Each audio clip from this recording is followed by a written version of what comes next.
मुसलमानों अच्छी तरह सुनो, अगर ये मदरसे न रहे तुम्हारे जनाजे चौक पर रखे रहेंगे और कोई नमाज़े जनाजा पढ़ाने वाला मैसर नहीं होगा। मेरी बात में शक करते हो? हिंदुस्तान की तारीख उठाओ। जब अंग्रेज हिंदुस्तान में आया और उसने हिंदुस्तान के मदारिस को मौलाना मोहम्मद अखलाक साहब बस आखिरी तकरीर हज़रत वाला के खिताब के बाद इस मजलिस के सरपरस्त मोहतरम की दुआ होगी। दुआ से पहले कारी ज़हीर कन्नौज से तशरीफ़ लाए हैं और कारी फ़िरोज़ सईद यहाँ हैं। दो दो शेर के लिए मैं उनसे भी गुजारिश करूँगा आप मिल कर बैठ जाएं।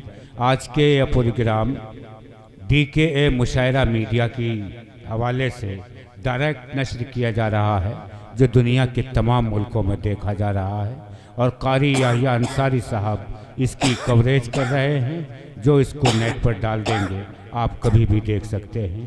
इस वक्त हमें खिताब समाप्त करना। अस्सलामु अलैकुम व रहमतुल्लाहि व बरकातुहू। यार तुम तो जवाब भी नहीं देते हो यार। ये मामला करोगे मेहमान के साथ? अच्छा एक बात बताओ, मुझे मेहमान मानते हो कि नहीं मानते? ऐसे बोल रहे हो जैसे जबरदस्ती बुलवा रहा हूं आपसे। लग रहा है कि मैं मेहमान हूं तो बोलो, नहीं लगता तो मत बोलो। लगता है कि मैं मेहमान हूं आपका तो मेहमान का इकराम करना चाहिए। कोई अच्छी बात कहे तो वो मान लेनी चाहिए। एक बात कहूं मानोगे? जो जहां बैठा है वहीं खड़ा हो जाए एक सेकंड के लिए बस। माशाअल्लाह। जो जहां बैठा है वहीं खड़ा हो जाए।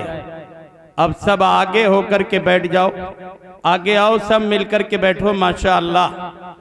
वो तुझे थोड़ी आगे बढ़ने के लिए कहा यार, सर पे चढ़ेगा क्या मेरे? यहीं बैठ जा। जो दरमियान में जगह खाली है इसे पुर करो, जल्दी से बैठो। घड़ी में अभी 11 भी नहीं बजे और मुझे लगता है तुम्हारे 12 बज गए। ऐसा लगता है कि कारी मरगूबुर रहमान साहब दामत बरकातुहुम ने आपसे बहुत काम लिया है, आपको बहुत थकाया है। या खुद आपने जंगल में बहुत काम किया है, थक गए हैं और सुनने की सकत आप में बाकी नहीं है। अच्छा ये सामने जो लोग खड़े हैं अगर ये भी बैठ जाएं तो बहुत अच्छा होगा। माशाअल्लाह बैठ जाओ थोड़ी देर के लिए। घड़ी लगा करके देखो, आधे घंटे से ज्यादा नहीं बोलूंगा इसलिए कि मुझे अपनी इज्जत का भी ख्याल है। 25 साल से मैं खिताबत के मैदान में हूं। मुझे एहसास है कि इस वक्त मुझे क्या बोलना चाहिए और कितनी देर बोलना चाहिए। बस आप थोड़ी देर के लिए बैठ जाएं, सारे लोग बैठ जाएं। माशाअल्लाह। देखो एक हदीस सुन लो पहले। अल्लाह के नबी पैगंबर सल्लल्लाहु अलैहि वसल्लम ने फरमाया, जो मजमे से जुड़ कर के बैठता है अल्लाह की रहमत का मुस्तहिक होता है और जो मजमे से दूर रहता है वो अल्लाह की रहमत से भी दूर हो जाता है। मुझे इसकी परवाह नहीं है कि मजमा कितना, हाँ इसकी परवाह जरूर रहती है कि मजमा कैसा है, किस तरह सुन रहा है। आधा घंटा सिर्फ बोलूंगा, घड़ी लगाओ, टाइम देखो, लेकिन आधे घंटे तक आप इत्मीनान से सुकून से मेरी गुफ्तगू सुनो। अल्लाह करे मैं समझा सकूं और अल्लाह करे आपके ज़हनो दिमाग में मेरी बातें उतर जाएं, फिर अल्लाह हम दोनों को अमल की तौफीक से माला माल फरमाए। अल्हम्दुलिल्लाह अल्हम्दुलिल्लाहिल्लज़ी अबदअल अफ़लाका वल अर्ज़ीना वस्सलातु वस्सलाम अला मन काना नबिय्यन व आदमु बैनल माई वत्तीन व अला आलिहि व अस्हाबिहि अजमईन। अम्मा बाद, औज़ु बिल्लाहि मिनश शैतानिर रजीम। बिस्मिल्लाहिर रहमानिर रहीम। क़ाल अल्लाहु तबारक व तआला फ़िल क़ुरानिल मजीद यरफ़इल्लाहुल्लज़ीना आमनू मिनकुम वल्लज़ीना ऊतुल इल्म दरजात सदक़ल्लाहुल अज़ीम। क़ाल अन्नबिय्यु सल्लल्लाहु अलैहि वसल्लम। ए बेटा मोबाइल नीचे करो, आराम से बैठो यार, मेरा मिजाज बहुत खराब है, मैं माइक भी उठा के मार देता हूँ, इसलिए जितनी देर बैठो आराम से बैठे रहो। इसलिए अच्छी तरह हर मुकर्रर एक जैसा नहीं होता है, हर एक का मिजाज भी एक जैसा नहीं होता है। बीच में पागलपन करते हो यार, इंतहाई बेहूदगी है ये। आप अगर सुनते नहीं हैं तो आराम से बैठे रहे। ये क्या क्या वीडियो बना रहे हैं बगैर किसी शदीद जरूरत के? वीडियोग्राफी करना उलमाए देवबंद के यहाँ नाजायज और हराम है। इस पर अगर दलाइल देने पर आऊं तो 1 घंटे तक दलाइल दे सकता हूं। इंतहाई कमी की बात है ये। बस जिसकी जेब में मोबाइल है निकालेगा और वीडियो बनाना शुरू कर देगा। शैतान का काम करने आए हो या दीन का काम करने आए हो? यहाँ बस जहन में जो मजमून था आपने सब इधर उधर कर दिया। अल्लाह ही जाने मैं क्या बोलूंगा, आप क्या सुनेंगे। दरूद पाक पढ़िए। अल्लाहुम्मा सल्ली अला सय्यदिना व अला आलि सय्यदिना व मौलाना मुहम्मद व बारिक व सल्लिम तस्लीमन कसीरन कसीरा। क़ाल अन्नबिय्यु सल्लल्लाहु अलैहि वसल्लम मज्तमा कौमुन फी बैतिन मिन बुयूतिल्लाह यतलून किताबल्लाह व यतदारसूनहु बैनहुम इल्ला नज़लत अलैहिमुस सकीना व गशियतहुमुर रहमा व हफ़्फ़तहुमुल मलाइका व ज़करहुमुल्लाहु फी मन इंदा औ कमा क़ाल अलैहिस्सलातु वत्तस्लीम। रब्बि इश्रह ली सदरी व यस्सिर ली अमरी वहलुल उक़दतम मिन लिसानी यफ़क़हू क़ौली। कहने वाले ने कहा और बहुत खूब कहा, अल्लाह की ताकत को, अल्लाह की कुदरत को, अल्लाह की किबरियाई को, अल्लाह की बुलंदी को मद्देनजर रखो। फिर अल्लाह के बंदे के ये अशआर सुनो। शायर कहता है, सारी दुनिया को चलाता है खुदा, रात से फिर दिन को लाता है खुदा। मिस्र के बाजार में यूसुफ के तख्त पे उनको बिठाता है खुदा। लश्करे मूसा परेशानी में था, आगे दरियाए नील है और पीछे फिरौन और फिरौन का लश्कर है। आगे जाएं तो दरियाए नील में डूब जाना है और पीछे हटें तो फिरौन के लश्कर ने मार डालना है। ऐसे हालात में अल्लाह का नबी, अल्लाह का पैगंबर, अल्लाह का कलीम, अल्लाह का रसूल हजरत मूसा अला नबी जीना अलैहिस्सलातु वत्तस्लीम अल्लाह से मदद मांगता है। अल्लाह दरियाए नील में उनके लिए रास्ते बनाता है। उसी को शायर कहता है, सारी दुनिया को चलाता है खुदा, रात से फिर दिन को लाता है खुदा। मिस्र के बाजार में यूसुफ के तख्त पे उनको बिठाता है खुदा। लश्करे मूसा परेशानी में था, रास्ते उसके बनाता है खुदा। और किसी ने कहा, इतनी मशकूक निगाहों से न देखो हमको, इम्तिहानों की सलेबों पे न परखो हमको। हमसे असलाफ की कुर्बानियां ताबिंदा हैं, हमसे हर दौर में गद्दारियां शर्मिंदा हैं। अब मुल्क पे वक्त आया है तो जाने दी हैं, हमने कैद खानों की फसीलों से अजाने दी हैं। और किसी ने कहा, ये मदरसा है तेरा मैक़दा नहीं साकी, ये मदरसा है तेरा मैं कदा नहीं साकी, यहाँ की खाक से इंसान बनाए जाते हैं। और किसी ने कहा नगर उजड़े बसाता है, मोहम्मद नाम ऐसा है, दिलों से गम मिटाता है, मोहम्मद नाम ऐसा है, नगर उजड़े बसाता है, मोहम्मद नाम ऐसा है। कोई याकूब से पूछे कि यूसुफ मिल गए कैसे, ये बिछड़ों को मिलाता है, मोहम्मद नाम कैसा है। और एक शेर खुसूसी तवज्जो चाहता हूँ नाज़िम साहब की, ये मेरे दिल का दर्द भी है और मेरी जिंदगी का एक अजीब वाक़िया भी है।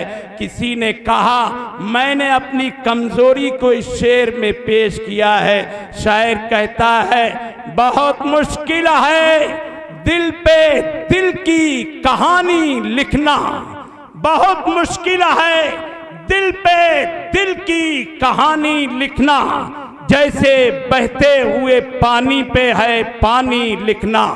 सदर मोहतरम मुअज़्ज़ज़ उलमाए किराम, नौजवान साथियों, बुजुर्गों, बच्चों, पसे पर्दा बैठी हुई मेरी माँ और बहनों, ये मदरसे का जलसा है।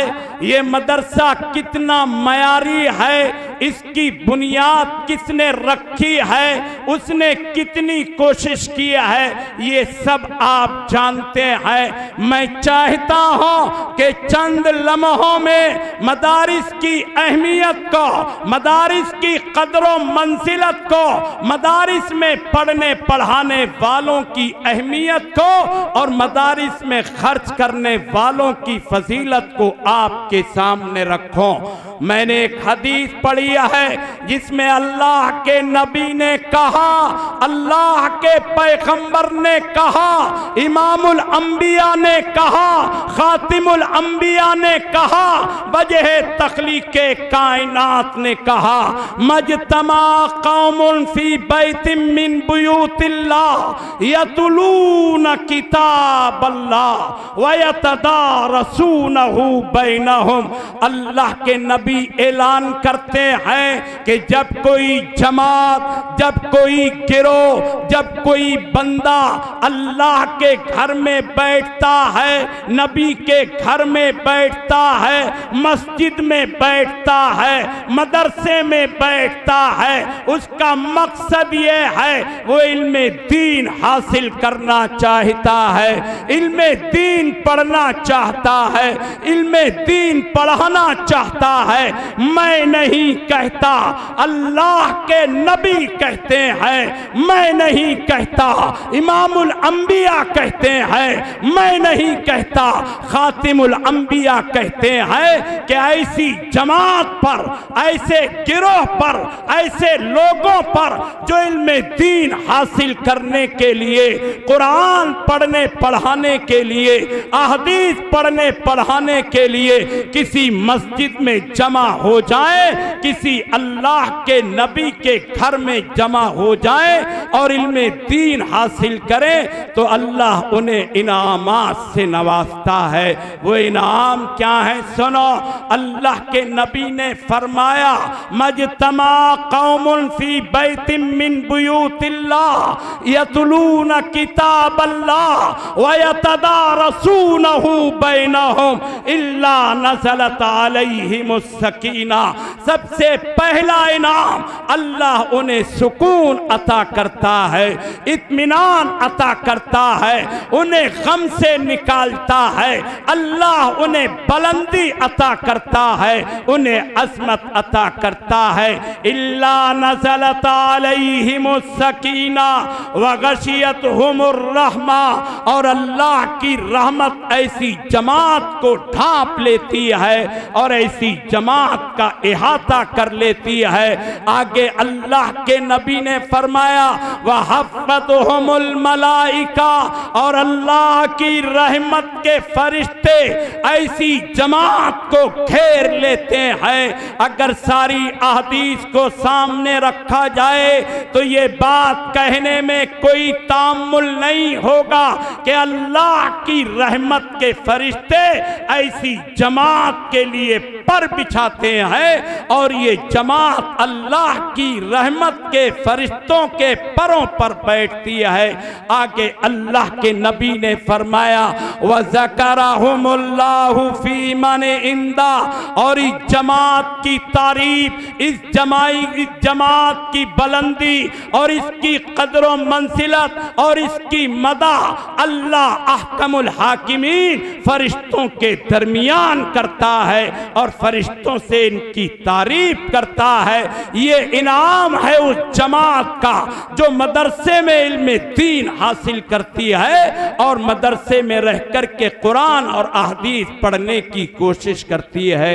लेकिन मुसलमानों, हमने सोचा है और हमें तो सिर्फ इतना आता है कि जितने चाहो मदारिस पर एतराज करो, जिसका कुछ नहीं लगा वो भी एतराज करता है और जो कुछ नहीं जानता वो भी एतराज करता है। एक अजीब बात, दिल के दुखी होने की बुनियाद पर आपसे कह रहा हूं, मुसलमानों अच्छी तरह सुनो, अगर ये मदरसे न रहे तुम्हारे जनाजे चौक पर रखे रहेंगे और कोई नमाजे जनाजा पढ़ाने वाला मैसर नहीं होगा। मेरी बात में शक करते हो? हिंदुस्तान की तारीख उठाओ।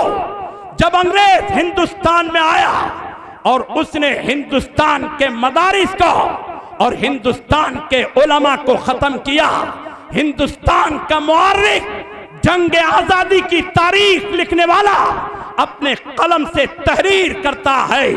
जब मदारिस खत्म होने लगे, उलमा खत्म होने लगे, तो उस दौर में हिंदुस्तानी मुसलमान अपने जनाजे को, अपनी मैयत को, अपनी लाश को कांधों पर उठाए फिरते थे और कोई नमाजे जनाजा पढ़ाने वाला मैसर नहीं होता था।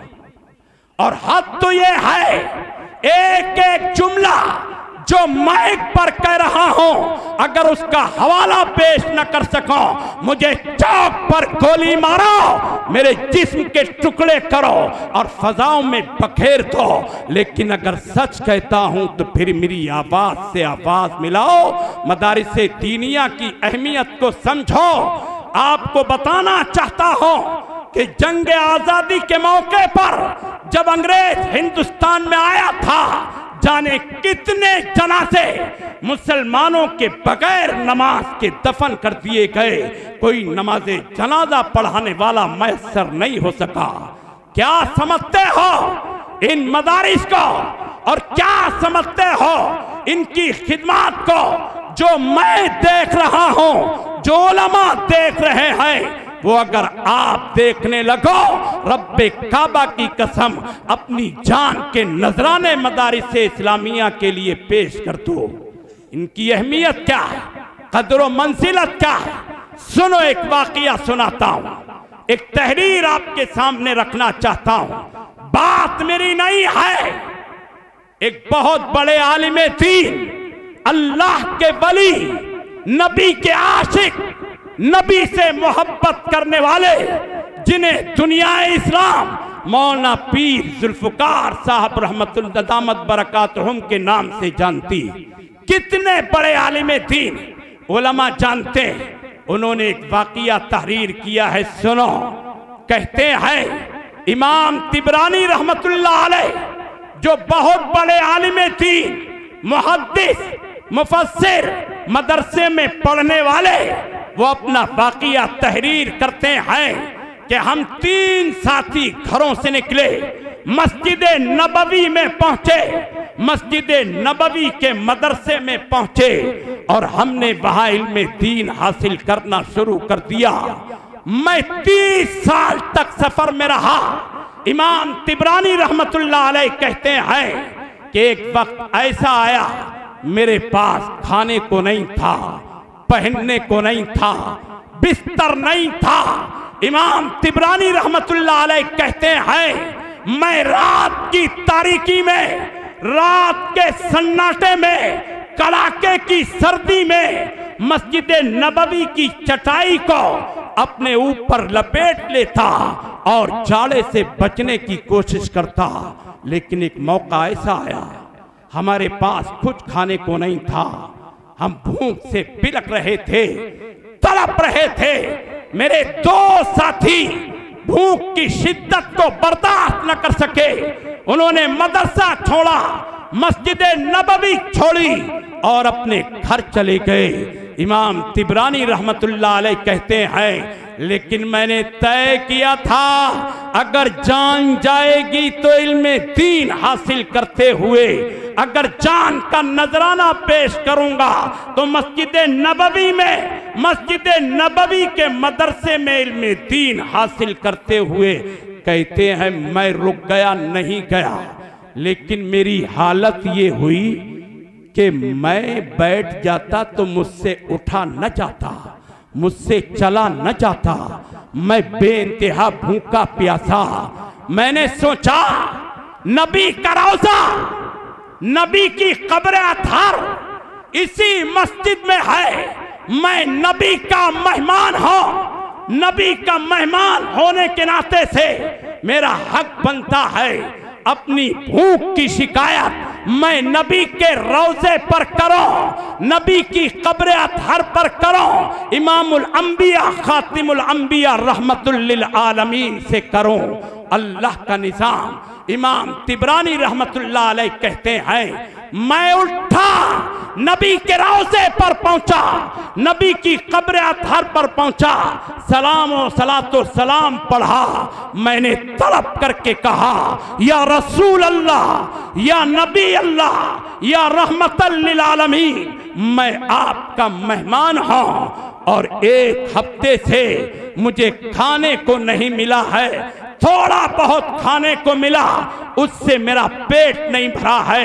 मैं भूख से बिलख रहा हूं, तड़प रहा हूं। ये फरियाद करते हैं, ये सवाल करते हैं, ये दरख्वास्त करते हैं और मस्जिद नबवी के कोने में जाकर के बैठ जाते हैं। मुसलमानों तवज्जो से सुनना, एक एक जुमला तवज्जो से सुनना। अगर एक एक जुमला आपके दिल के नेहा खाने में उतर गया और दिल की तख्ती पर तहरीर हो गया तो फिर ये कहने में कोई तामुल नहीं किया जा सकता कि अल्लाह तुम्हारी नस्लों के ईमान को सलामत रखेगा और तुम्हें भी, तुम्हारे ईमान को भी सलामत रखेगा। मुझे अफसोस होता है मुस्लिम कौम मदारिस की बुराई टी स्टालों पर करती है, चौराहों पर करती है, यहाँ वहां करती है। मुझे एक बात बताओ, अंबिया अंबिया अंबिया मासूम होते हैं, उलमा अंबिया के वारिस हैं, ये मासूम नहीं हैं। इनसे गुनाह होंगे, इनसे गलतियां होंगी। हाँ, अगर नबी होता तो कोई गलती, कोई गुनाह न होता। आप गैरे मासूम से ये तवक्को करते हैं कि इससे कोई गलती न हो। आप मुजरिम हैं, आप पापी हैं, आप गुनाहगार हैं। गैरे मासूम से गलती होगी, ये तवक्को रखनी है तो अंबिया से रखो, रसूलों से रखो, पैगंबरों से रखो। उनसे कोई गलती नहीं हो सकती, इसलिए कि अल्लाह उनकी हिफाजत करता है।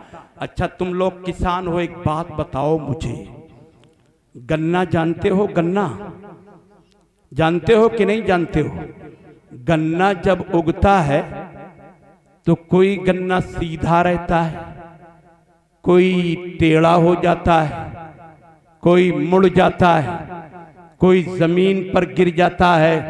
लेकिन किसी गन्ने का रस फीका होता है, जो गिरा वो भी मीठा, जो सीधा रहा वो भी मीठा।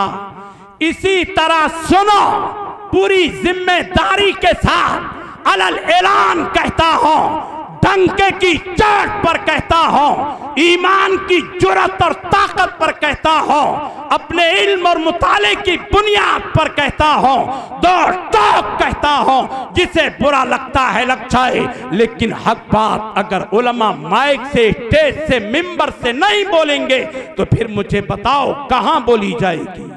अच्छी तरह सुनो और दो टोक कहता हूं सुनो। अगर तुमने मदारिस दीनिया पर उंगली उठाई, कल कयामत के मैदान में नबी की सिफारिश से महरूम कर दिए जाओगे और नबी के हाथों से जामे कौसर तुम्हें पिलाया नहीं जाएगा। क्या समझते हो ये मामूली गुनाह है, ये मामूली जुर्म है, ये मामूली गलती है, ये मामूली भूल है? नहीं, अच्छी तरह समझो, मदारिस दीनिया वो कारनामा अंजाम दे रहे हैं कि जो कारनामा नबियों ने, पैगंबरों ने, रसूलों ने अंजाम दिया। नबियों ने ईमान की इशाअत की, दीन की इशाअत की, ये कारनामा यही मदारिस दीनिया अंजाम दे रहे हैं। बात दूसरी जानिब चली जाएगी। मैंने कहा था आधा घंटा मुझे बोलना है, तकरीबन 20 मिनट हो चुके हैं, 10 मिनट बाकी है। सुनो, इमाम तिबरानी रहमतुल्लाह अलैह कहते हैं, मैं नबी के रोजे पर हाजिर हुआ, पैगंबर के रोजे पर हाजिर हुआ और मैंने नबी से भूख की शिकायत की। अपने मस्जिद नबवी के कोने में जाकर के बैठ गया। थोड़ी देर के बाद मैंने महसूस किया कि कोई मेरा नाम लेकर के पुकार रहा है। मैं दौड़ा हुआ एक आदमी की जानिब दौड़ा कि जो मेरा नाम पुकार रहा था। मैं उसके करीब पहुंचा। मैंने कहा, मेरा नाम तुम्हें कैसे मालूम है? कहा, ये खाना आपके लिए लाया हूं। अगर तुम्हारा नाम तिबरानी है तो ये खाना कबूल कीजिए। इमाम तिबरानी रहमतुल्लाह अलैह कहते हैं, मैंने खाना कबूल कर लिया, लेकिन कहा बाकिया क्या है, हकीकत क्या है बताओ। वो कहने लगे कि दोपहर का वक्त था, मैं खाना खा करके लेटा हुआ था, मैंने देखा अल्लाह के नबी, अल्लाह के पैगंबर, आमना के लगते जिगर, वजह तख्लीके कायनात, इमामुल अंबिया, खातिमुल अंबिया, जनाब मुहम्मदुर रसूलुल्लाह सल्लल्लाहु अलैहि वसल्लम मेरे ख्वाब में तशरीफ लाए और कहा, तू मस्जिद नबवी का पड़ोसी है, मेरा मेहमान तिबरानी मेरी मस्जिद में भूखा है, जा उसके खाने का इंतजाम कर। मैं हड़बड़ा करके उठा। मैंने घरवाली से कहा, मैंने ये ख्वाब देखा है। घरवाली ने कहा, जितना खाना है सब ले जाओ, नबी के मेहमान को दे आओ और हम दूसरा खाना पका लेंगे। समझो इनका मकाम क्या होगा, इनकी अहमियत क्या होगी, इनकी कदर व मंजिलत क्या होगी, इनकी बुलंदी क्या होगी। मुझे तो यहाँ तक याद पड़ता है, अल्लाह के नबी ने कहा, अल्लाह के पैगंबर ने कहा, जो इल्मे दीन हासिल करता है उसके लिए जो जूता वो पहनता है वो भी मगफिरत की दुआ करता है। जो कपड़े पहनता है वो कपड़े भी उसके लिए मगफिरत की दुआ करते हैं। जो बिस्तर इस्तेमाल करता है वो बिस्तर भी उसके लिए मगफिरत की दुआ करता है। और हद तो ये है कि पानी में मछलियां और अपने बिलों में चींटियां उसके लिए मगफिरत की दुआ करते हैं। तुमने समझा ही नहीं कि इनकी हकीकत क्या है और इनकी अहमियत क्या है। इसलिए माल खर्च करो, जान का नजराना पेश करो। अगर ये मदारिस तुमसे तुम्हारा वक्त मांगे तो दो, अगर औलाद मांगे तो दो, अगर जान मांगे तो दो और अगर माल मांगे तो माल दो। अच्छी तरह समझो, अगर इन पर खर्च किया गया अल्लाह उसका बदला दुनिया और आखिरत में अता करेगा। दुनिया में किसी परेशानी से आपको नजात देगा, आखिरत में जन्नत अता करेगा। एक वाक़िया आपकी समातों के हवाले करता हूँ। एक बेवा औरत है, बेवा। अरे बेवा तो समझते हो कि नहीं समझते हो? हैं, एक बेवा औरत, उसका एक जवान बेटा, एक ही बेटा, वो किसी काम से सफर में गया, बेबा गरीब है, खाना खाने बैठती है दोपहर को, जैसे ही लुकमा उठाती है, दस्तक देने वाला, मांगने वाला, भूखा दरवाजे को खटखटाता है और कहता है मैं भूखा हूं, मुझे खाना खिलाओ। ये बेवा सारा खाना उठा करके उस भूखे साइल को, फकीर को, मांगने वाले को दे देती है। बात खत्म नहीं होती मुसलमानों, आगे सुनो। चंद दिनों के बाद जब नौजवान लगते जिगर नूरे नजर घर वापस आता है, मां पूछती है लगते जिगर कोई परेशानी तो नहीं हुई, कोई दिक्कत तो नहीं हुई, कोई उलझन तो नहीं हुई। लगते जिगर कहता है, नूरे नजर कहता है, मां किसी की दुआ काम आ गई, कोई लिया दिया काम आ गया, कोई अच्छा अमल काम आ गया, वरना तो मेरे को मर जाना था। है मुसलमानों, वारिखे इस्लाम तहरीर करता है, एक एक जुमला पूरी अमानतदारी के साथ आपकी समातों के हवाले करना चाहता हूं और अपनी जिम्मेदारी पूरी करना चाहता हूं। मां ने पूछा तड़प करके, बेटे क्या हुआ? लगते जिगर ने कहा मैं जंगल से गुजर रहा था, एक शेर आया, मेरी जानिब दौड़ रहा था, यकीन था मुझे हमला करेगा मुझ पर, मेरे जिस्म के टुकड़े टुकड़े करेगा और मेरी जिंदगी का खात्मा कर देगा। लेकिन मैंने अचानक देखा कि सफेद कपड़ों में एक बंदा आया, उसने नेजा निकाला, शेर को मारा, खत्म किया और जाने लगा। मैंने उससे पूछा इतना बड़ा काम किया है, इतना बड़ा एहसान मेरे ऊपर किया है, मेरी जान बचाई है, तुम कौन हो और ये काम तुमने क्यों किया है? कहा देखो मैं ये तो नहीं बताता कि मैं कौन हूं, लेकिन इतना याद रखना कि तेरी मां ने एक लुकमा अल्लाह की मोहब्बत में अपने मुंह से निकाला और पूरा खाना मांगने वाले को, जरूरतमंद को दे दिया। उसके बदले में अल्लाह ने मुझे भेजा है कि मैं तेरी शेर से हिफाजत करूं। मां ने पूछा कौन सा दिन था, किस वक्त की बात है? अंदाजा लगाने के बाद, पूछने के बाद ये यकीन हो गया कि उससे चंद घंटों के बाद का वाकया है जब मां ने खाना फकीर को दिया था। आप क्या समझते हैं ये दौलत हमारी अपनी है, रब ने अता की है, वो जब चाहेगा, जहां चाहेगा, जिस तरह चाहेगा हाथ से दौलत छीन करके कंगाल कर देगा और भीख का कटोरा हाथ में थमा देगा।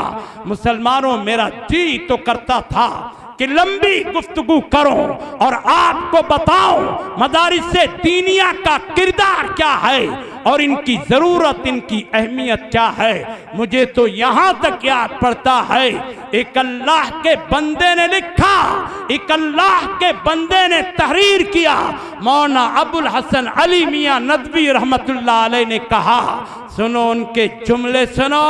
कहते हैं अगर मुस्लिम कौम ने मदारिस की हिफाजत न की और मदारिस को ताउन न किया और मदारिस के साथ खैर ख्वाही न की, हजरत फरमाते हैं रहमतुल्लाह अलैह, फिर मुस्लिम कौम के ईमान पर डकैती पड़ेगी और इर्तिदाद में ये कौम मुब्तला होगी और इसे कोई इर्तिदाद से बचा न सकेगा। हम समझते हैं बस ऐसे ही काम चल रहा है, मदरसे वाले तो चंदा करने के लिए हैं, चंदा करते हैं।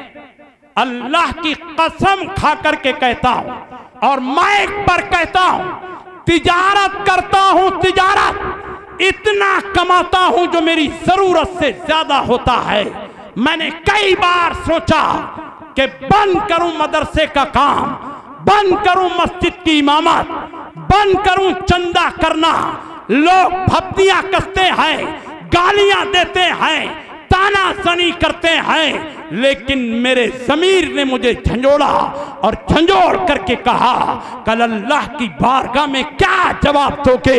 अल्लाह पूछेगा हमने तुम्हें सलाहियत दी थी कि तुम मदरसे में काम अंजाम दे सको, मस्जिद में खिताब कर सको, लोगों के ईमान की हिफाजत की कोशिश कर सको। मेरे पास इसका कोई जवाब नहीं था, इसलिए ना मैंने आज तक तिजारत छोड़ी है, ना मदरसा छोड़ा है, ना मस्जिद छोड़ी है। ये उलमा अगर मदरसे में काम कर सकते हैं तो बेहतरीन कारोबार भी कर सकते हैं, लेकिन तुम्हारी नस्लों का क्या होगा, तुम्हारे ईमान का क्या होगा, और तुम्हारी मैयतों का जनाजों का क्या होगा। कौन पढ़ाएगा तुम्हें नमाज, और कौन सिखाएगा तुम्हें नमाज, और कौन बताएगा तुम्हें दीन की बातें। इसलिए काली कमाई से जो हो सकता है मदारिस से दीनिया पर खर्च करो। अभी का वाकया सुनाता हूँ। मुजफ्फरनगर में एक बहुत बड़ी मंडी है जिसे कुकड़ा मंडी कहते हैं। रमजान में मैं जाता हूँ, वहाँ एक आदमी है, नाम नहीं बताऊंगा किसी वजह से, मैं कई साल से उनके पास जाता था। अच्छी खासी उनकी रसीद कटती थी। आप ये अंदाजा लगाओ कि दारुल देवबंद की उनकी रसीद तकरीबन अब से 20 साल पहले 5 लाख रुपए की थी। कितना चंदा वो देते होंगे। और मैंने नहीं देखा, कभी नहीं देखा कि कोई मदरसे वाला आया हो और उन्होंने उसे चंदा न दिया हो, ज्यादा काबिलियत दिखाई हो। कौन से आए हो, क्या करते हो, क्यों आए हो, किसने भेजा है। पागल आदमी हो क्या तुम? तमाशा बनाते हो उलमा का, और क्या तुम उलमा की तौहीन करते हो? अच्छी तरह सुनो, जब तक उलमा की तौहीन करते रहोगे रब्बे काबा की कसम कभी इज्जत की चोटी पर बैठना मैसर नहीं होगा। ये जुमले हैं मेरे, सख्त हैं, लेकिन हकीकत पर मबनी है। मैंने तारीख पढ़ी है, तारीख मैं जानता हूं। अंदलुस में क्या हुआ, स्पेन में क्या हुआ, गरनाता में क्या हुआ, अमेरिका में क्या हुआ, जंग आजादी में क्या हुआ। मुझे मालूम है कि हम कब कहां कैसे थे और आज यहां वहां कैसे हैं। इसलिए अच्छी तरह सुनो। मेरी भी अच्छी खासी रसीद थी। अब जब अगले साल मैं गया, मौलवी सलीम साहब, तो जो उनकी दुकान थी उसमें कोई भी सामान नहीं है, पूरी दुकान खाली, पूरी दुकान खाली। लेकिन वो बैठे हुए, मैंने सलाम किया, बैठा, कहने लगे कि मौलाना रसीद बुक लाए? मैंने कहा लाया, उसी लिए आया। मैंने कहा आपकी दुकान में सामान उमान नहीं है? कहने लगे कि सारा कारोबार डूब गया। अब से 20 साल पहले की बात बता रहा हूं आपको, और 55 लाख रुपए का मुझ पर कर्जा है। कारोबार डूबा, 55 लाख का कर्ज है। मैंने रसीद बुक निकाली थी, वो जेब में रख ली। क्या वो तो यही ज़कात का मुस्तहिक है? कर्जा 55 लाख का है इसके ऊपर। अब ये मदरसे को क्या देगा? कहा मौलवी साहब आपने पूछा तो मैंने बताया मेरी हालत ये है, लेकिन दूसरी बात आपने नहीं सुनी। कहा मैंने नहीं सुनी। कहा सुनो, हम रोजाना अपनी दुकान पर सिर्फ इसलिए बैठते हैं कि जिस मदरसे की जितनी रसीद थी उतनी रसीद बनवाए। जब हम पर 55 लाख का कर्जा हो सकता है, हम 10-20 लाख का कर्जा और करेंगे, लेकिन किसी मदरसे की पिछले साल की रसीद से 1 पैसा 1 रुपया भी कम नहीं करेंगे। ताज्जुब हुआ मुझे। मैंने रसीद निकाली, मैंने फिर भी पूछा अखलाकन कि कितने की बनाऊं? का जितने की है बना दो। मैंने बना दी, मैं चला आया। अगले साल गया। ओ मुसलमानों, अल्लाह को हाजिर नाजिर जान के कहता हूं, पूरी जुर्रत और जिम्मेदारी के साथ कहता हूं, अगले साल गया, कहने लगे जितनी रसीद थी उससे दोगुनी करो। मैंने कहा क्या हुआ? का अल्लाह ने मदरसों में देने की बुनियाद पर सारा कर्जा 1 साल में खत्म कराया और इतनी आमदनी हुई है कि पिछले साल से दोगुनी ज़कात हम पर बन रही है। और अल्लाह की कसम खा करके कहता हूं, उसने उस जमाने में मुझको 5000 का हदिया दिया और कहा हम हदिया भी देंगे और दोनों हाथों से लुटाएंगे, तब भी हमारे माल में कमी नहीं आएगी। मुसलमानों दिल सच्चा रखो, नीयत अच्छी रखो, मदारिस दीनिया के किरदार पर उंगली उठाने के बजाय इनकी मदद करो, इनका ताउन करो। समझ में आती है बात कि नहीं आती? अच्छा ईमानदारी से बताओ, मदारिस दीनिया की बुराई करके कुछ मिलेगा? क्या मिलेगा? कुछ मिलेगा? सवाब मिलेगा? जन्नत मिलेगी? अल्लाह के नबी की सिफारिश मिलेगी? नबी के हाथों से जामे कौसर मिलेगा? क्या मिलेगा? ओ तुम चाहते क्या हो? मुझे कहने की इजाजत दो तो मैं कहूं। अभी हाल ही में एक अंग्रेज मुफक्किर का इंटरव्यू जारी हुआ है, शाये हुआ है, मैंने सुना है और उसे समझा है। उसने कहा जब तक मौलवी जिंदा है इस्लाम को मुसलमानों से छीना नहीं जा सकता और इनके ईमान का सौदा नहीं किया जा सकता। ये कारनामा है मदारिस दीनिया का।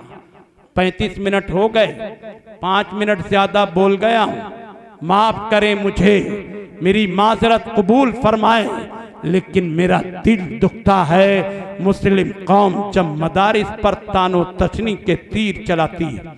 बात समझ में आई कि नहीं आई? अच्छा जिसकी समझ में आई वो जरा हाथ उठाए। वो माशाअल्लाह हाथ नीचे करो। ये पीछे जो खड़े हैं उनकी समझ में नहीं आई तो हाथ उठाओ यार, जिंदा दिली के साथ उठाओ। ऐसा लग रहा है जैसे कब्रिस्तान में हो आप। माशाअल्लाह हाथ नीचे करो। जिसकी समझ में नहीं आई वो हाथ उठाए जरा।